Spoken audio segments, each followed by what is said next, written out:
রাজনীতিতে 7 দিনের মধ্যে ছবিটা একেবারেই পাল্টে গেছে। ঋতব্রত বন্দ্যোপাধ্যায়ের হাত ধরে শুধু শিবির বদল করেছেন তাই নয়, গত 7 দিনে একের পর এক তোপ দেখেছেন মদন মিত্র। অভিষেক বন্দ্যোপাধ্যায়ের বিরুদ্ধে খুনের অভিযোগ পর্যন্ত তার মুখে শোনা গিয়েছে।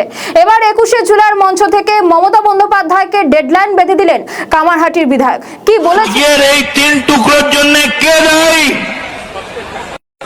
যদি হিম্মত থাকে মমতা বন্দ্যোপাধ্যায়, আপনি হেঁটে আসুন, একটা ডিমও পড়বে না। আপনি হেঁটে আসুন, আমরা আমাদের এই গলার উত্তরীয় আপনার পায়ের তলায় পেতে দেব।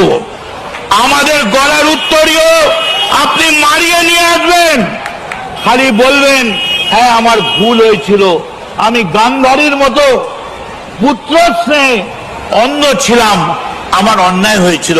কেউ ডিম মারবে না। আপনি একবারও ভাবলেন না দলটার কথা?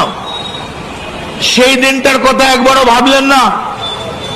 আমি আজকে আসছিলাম ডিএল খান রোড দিয়ে, কোথায় আমার 71-এর অফিস, কোথায় আমার জলের শিবির? কোথাও কিচ্ছু নেই। আমি তাই আপনাদের কাছে বলি, খোলাখুলি শুনে রেখে দিন,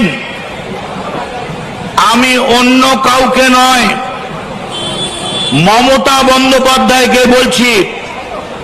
অভিষেক 1 ঘন্টা টাইম দিয়েছে, আপনাকে আমরা 1 মাস টাইম দিচ্ছি।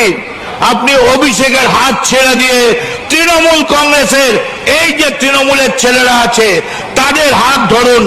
আপনার পার্টিটা তৃণমূলের পার্টি।